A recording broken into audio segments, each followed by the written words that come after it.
Junet, kamu udah janji akan pulang buat nemuin aku. Kamu udah janji sama aku nggak akan ninggalin aku.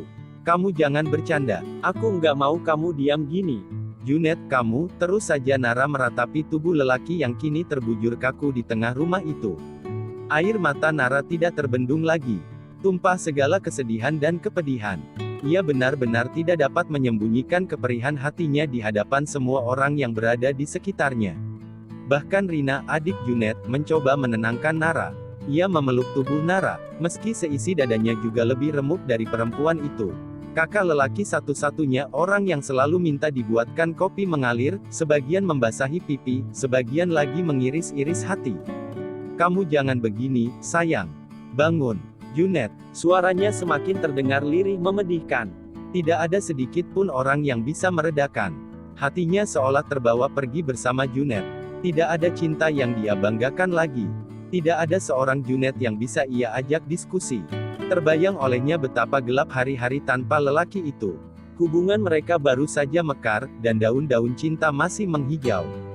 Teramat pedih cinta yang direbut paksa oleh takdir seperti ini. Ibu Junet pun ikut menenangkan Nara. Ia paham rasanya ditinggalkan. Ia paham perasaan Nara. Betapa hancurnya Nara. Tidak ada perempuan yang secinta itu kepada anak lelakinya, selain Nara. Ibu Junet memeluk tubuh Nara. Bertiga, air mata mereka seolah menjadi hujan sedih atas kepergian Junet. Ayah Junet diam memerhatikan orang-orang bersedih. Sesungguhnya dia jauh lebih sedih. Meski tidak terlalu sering berbincang dengan anak lelakinya itu. Ayahnya selalu bekerja agar anak-anaknya tumbuh membanggakan. Ibu, Junet, Bu, ucap Nara terus mencoba untuk tidak meyakini apa yang ia lihat. Dia sudah janji padaku akan pulang dengan baik-baik saja. Ibu, bangunkan Junet Bu, katakan aku sudah di sini. Aku sangat mencintainya, Bu. Bangunkan kekasihku, Bu. Tolong, Bu. Nara terus saja memohon. Hancur sudah perasaan Nara, juga perasaan Ibu Junet. Perasaan ibunya semakin hancur melihat anaknya terbaring kaku. Ditambah melihat kesedihan perempuan yang begitu mencintai anaknya. Nak, kamu harus tabah. Percayalah. Semuanya sudah ditentukan Tuhan. Junet pasti sangat mencintai kamu. Jangan terlalu larut, nak. Berdoalah agar dia baik-baik di sana. Tuhan telah memilihkan rumah baru untuk Junet. Ikhlaskan, nak. Jemarinya mengelus lembut rambut Nara. Kali ini Nara benar-benar tidak dapat menahan diri. Matanya semakin sendu. Dadanya semakin terasa sesak. Tidak sanggup ia terima kenyataan. Betapa pedihnya. Robek sudah hatinya. Tertusuk pedang luka Junet melayang-layang, mengejar dan memeluknya. Tidak ada yang ingin ia lakukan saat ini selain menikmati pelukan lelaki itu agar dia bisa kembali kuat. 3 jam berlalu Nara tidak sadarkan diri. Ia terbaring di kamar Rina. Gadis Ma itu menemaninya, menunggui sampai Nara tersadar. Di sebelahnya, Kevin yang datang 2 jam lalu. Saat Junet ingin diantarkan ke pemakaman juga duduk menunggui. Ia baru pertama kali melihat Nara sehancur ini. Tidak pernah selama ini Nara sebegitu hancurnya untuk lelaki yang ia cintai. Kevin mengerti, beginilah Nara jika sudah jatuh cinta terlalu dalam. Dadanya ikut pedih, ternyata cinta perempuan itu sudah dimiliki sedalam itu oleh Junet. Meski lelaki itu kini telah pulang ke rumah abadinya. Cinta Nara terbawa olehnya. Perlahan mata Nara kembali terbuka. Kepalanya terasa pusing. Matanya sembab dan sendu. Kesedihan dan kepedihan masih saja terlihat mengakar di mata bulat itu. Mata yang dulu bening, kini memancarkan jiwa hening. Memendam lara, menusuk sukma. Junet, suaranya terdengar parau. Ia mencoba berdiri tapi jatuh lagi. Kamu istirahat dulu. Jangan dipaksakan berdiri. Kevin memegangi lengannya. Rina pun terlihat cemas. Dek, bisa tolong ambilkan air putih, pinta Kevin kepada Rina. Gadis itu beranjak mengambilkan segelas air putih. Junet mana, Vin? Tanya Nara dengan suara lemah. Nara, Kevin berusaha tenang. Junet mana? Sekali lagi ia tanyakan dengan suara lebih keras. Kamu harus belajar untuk melepaskan apa yang tidak direstui Tuhan untuk bersamamu lagi. Kevin mendekap perempuan itu.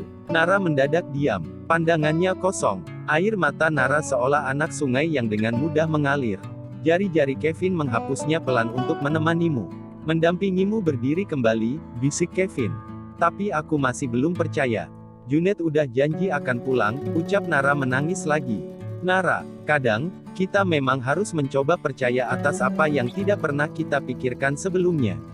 Dan itu terjadi. Kevin menyambut gelas dari tangan Rina, dan memberikannya kepada Nara. Nara meneguknya, merasakan hambar mengalir dalam dirinya. Kak, sabar ya Kak. Kita semua kehilangan Bang Junet. Melihat mata Rina yang berusaha tegar, Nara mencoba menghadirkan senyum di bibirnya untuk gadis itu. Meski yang hadir adalah senyum getir, betapa pahitnya kehilangan ini. Nara memeluk Rina. Kehilangan adalah kemalangan. Kehilangan sesuatu yang berarti selalu mendatangkan sedih. Tidak ada yang benar-benar siap atas kehilangan.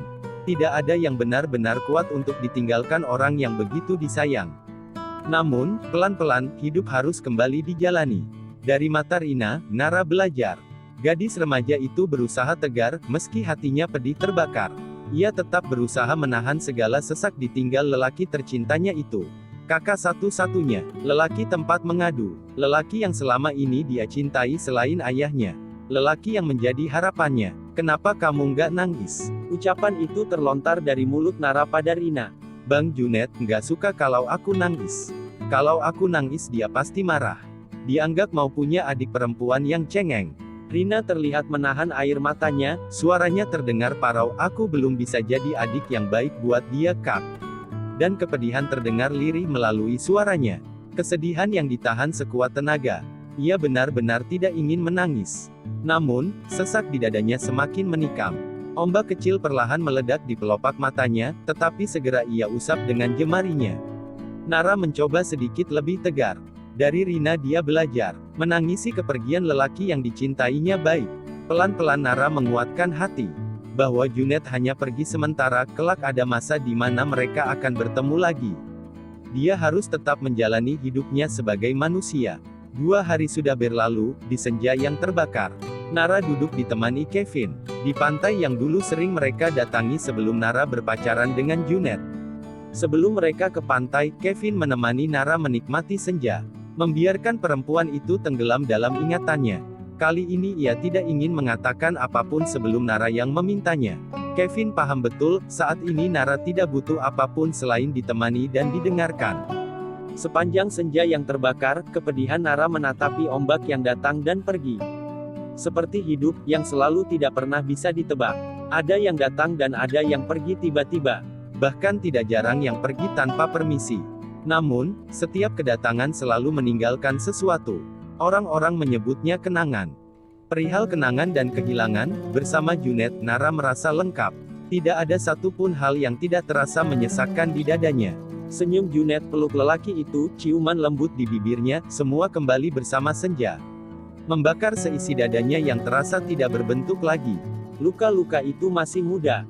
Mudah kembali mengalir dan mengembunkan lara. Semuanya akan tetap baik-baik saja, ucap Kevin sembari matanya menatap laut. Lurus dengan apa yang ditatap Nara.